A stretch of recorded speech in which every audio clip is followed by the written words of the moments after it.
प्रिय छात्र एवं छात्राओं, आज मैं शास्त्री द्वितीय खंड हिंदी पाठ्य पुस्तक पथिक के चौथा सर्ग में पद संख्या 73 से पाठ प्रारंभ करने जा रहा हूँ। पद इस प्रकार से हैं। बारी बारी मग्न पल में कर सकता है वह मेर शिखर को, दृष्टि मात्र से कर सकता है राजमहल खंडहर को। सर्वशक्ति का केंद्र, समस्त जगत का संचालक है, वही दया का स्रोत, प्रेम का प्राण, लोकपालक है। यहाँ इस पद में पथिक कह रहे हैं जो बारी का अर्थ पानी, जल कहते हैं कि क्षण भर में, पल भर में जलमग्न कर सकते हैं मेरु शिखर को। शिखर पर्वत उच्च शिखर को पल भर में जो है सो जलमग्न कर सकता है, और दृष्टि मात्र से और देखने मात्र से कर सकता है राजमहल खंडहर को। राजमहल जो है उसको खंडहर में परिवर्तन कर सकता है। कौन? सर्वशक्ति का केंद्र, सर्वशक्ति, सर्व कहते हैं सर्व महादेव, शिव, विष्णु अर्थात ईश्वर, सर्वशक्ति परमेश्वर जो केंद्र का मालिक है और जगत का संचालक है। सर्वशक्ति का केंद्र समस्त जगत का संचालक है, माने जगत को चलाने वाला ईश्वर क्या कर सकता है? तो पल भर में मेरु शिखर को जलमग्न कर सकता है और राजमहल को खंडहर के रूप में परिवर्तन कर सकता है। और वही दया का स्रोत, दया का स्रोत जो है सो वही है, और सदा लोकपालक, लोकपालक का अर्थ है संसार को पालन करने वाला, यानी अर्थात भगवान। भगवान जो है सो ये दया भी कर सकते हैं और क्षण भर में जो लय प्रलय भी कर सकते हैं। तो फिर क्यों नहीं कष्ट दुखियों का उसने दूर किया है, तो फिर दुखियों का दूर उसने क्यों नहीं कर रहे हैं? और करके दया समर्थ जनों को अवसर एक दिया है, और समर्थ जनों को क्या किया है? तो उसको अवसर दिया है। जगह जगह पर दया का जन के सम्मुख, मनुष्य के सम्मुख आर्तनाद से दुख भरी, आर्तनाद कहते हैं दुख भरी आवाज़ से बुला रहा है जग के हित चिंतक दुख को। और आर्तनाद से जो दुखी है वह क्या करते हैं? तो दुख भरी आवाज़ से बुला रहा है, ईश्वर को बुला रहा है। चाहने हित चिंतक माने भला चाहने वाले को बुला रहा है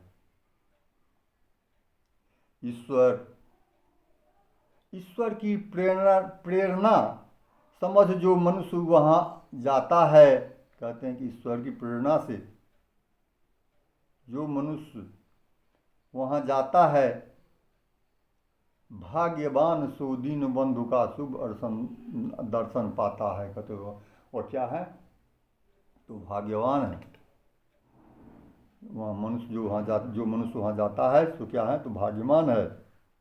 दीन बंधु माने परमेश्वर, ईश्वर का और दर्शन पाता है। अवसर, यह मनुष्य जीवन को पाकर जिसने खोया, करते हैं भगवान ने मनुष्य में जन्म दिए हैं जिनको, और वह क्या करते हैं? अपने जन्म मनुष्य के जीवन को पा करके वो अपना जीवन क्या करते हैं? तो खो देते हैं। जितने संसार में जितने जीव है, सबसे श्रेष्ठ जीव मनुष्य तो है, जो भगवान मनुष्य में जन्म दे करके और वो अपना अधिकार को खो बैठता है। तो कहते हैं कि भाग अवसर पा करके ईश्वर प्रेरणा से, ईश्वर की प्रेरणा से वह क्या करता है, तो मनुष्य वहाँ आता है। भाग्यवान वो दीनबंधु को सुदर्शन पाता है। अवसर पर मनुष्य जीवन में पाकर जिसने खोया, उसने भ्रम से मनुष्यता का भी अधिकार डुबोया। कहते हैं कि मनुष्यता का जीवन, वह मनुष्य में जन्म लेकर के मनुष्यता का भाव, मनुष्यता का अर्थ होता है जो मनुष्य का जो धर्म है, शिष्टता है, दया है, चित्त की कोमलता है, ये सब पा करके जो क्या करते हैं, तो भ्रम में जो खो देता है। तो मैंने यह रहस्य सब जाना, मिले मुझे वह प्यारा। कहते हैं कि मैं यह सब रहस्य, गूढ़ बात सब जब मैं जाना, तो मुझे, हम सबसे पहले एक छोड़ दें, जो ये किसका उक्ति है, ये पथिक कह रहे हैं मुनि से। तो कहते हैं मैंने यह सब रहस्य जाना, मुझे बहुत अच्छा लगा। तो हे मुनि, मैं न विसार सकूंगा यह उपकार तुम्हारे। हे मुनि, मैं आपका यह उपकार कभी नहीं भूल सकता हूँ।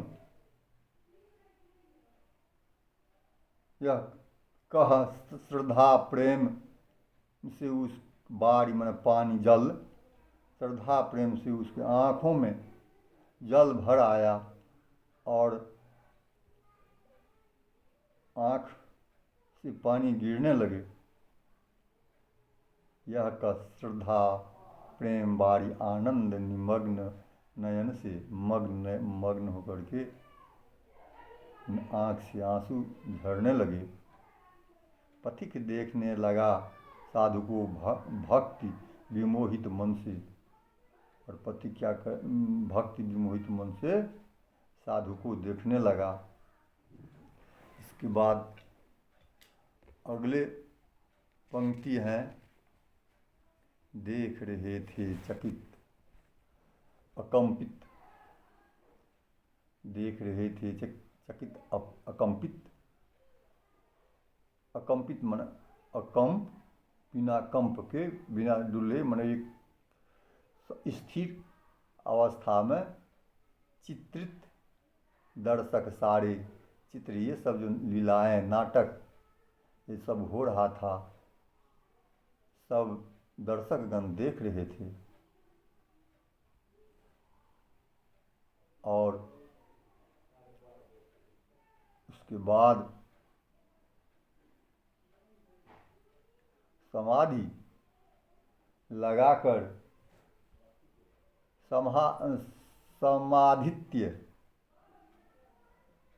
समाधि लगाए हुए सानंद स्वर्ग को सत्वर साधु सिधारे।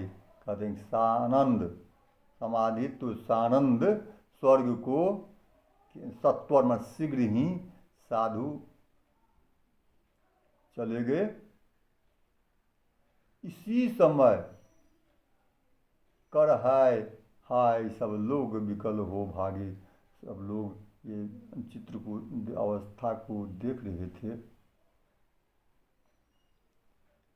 और सब लोग वहाँ से भाग गए। आए कुछ श्रेणिक गण लेकर एक बधिर को आगे, और कहते हैं कि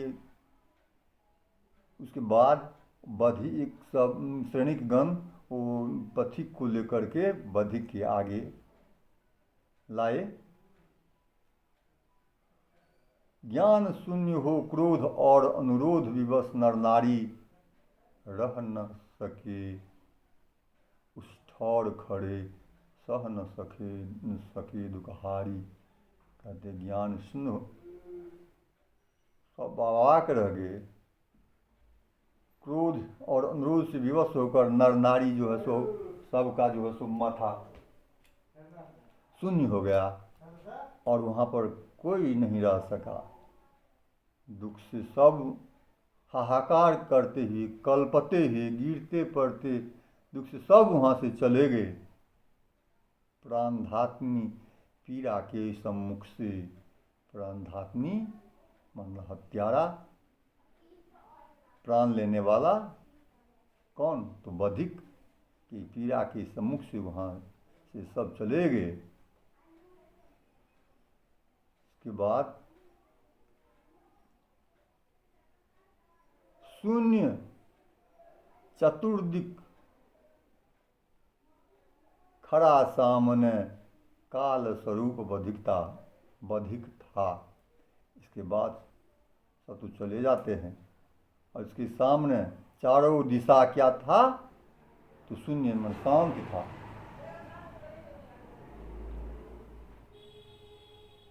सामने खड़ा सामने काल स्वरूप बधिक था, और काल सामने क्या था? तो बधिक खड़ा था और सब लोग वहाँ से चले गए थे। चारों दिशाएं शांत था। सैनिक थे साचार्य देखते, परम प्रसन्न बधिक था। और सैनिक गण क्या था?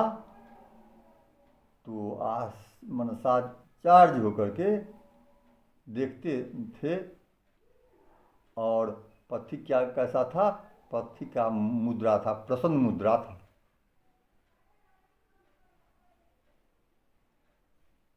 इसके बाद चौथा सर्ग का अंतिम पंक्ति है। नृप ने सुन बध वृत्त कहा। नृप ने जब यह संवाद सुनते हैं, सैनिकों के द्वारा जब यह संवाद या वृत्तांत सुनते हैं तो कहते हैं मिट गई आपदा सारी। कहते हैं कि अब कोई आफत आसमानी नहीं रह गया, अब सब मिट गया। अच्छा हुआ,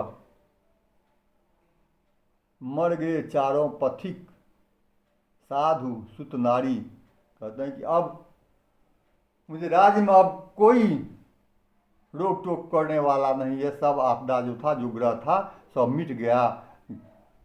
क्योंकि वो जो पथिक साधु, पथिक का लड़का और नारी, पथिक की पत्नी, ये चारों मिट गया, मैंने मर गए सब। और वह जो हमारा आपदा समाप्त हो गया। सुन करके जैसे कथा सुन करके बोला। यही चौथा सर्ग का अंतिम पद है। आगे जो है सो 5वां सर्ग, इसके बाद कल से आरंभ।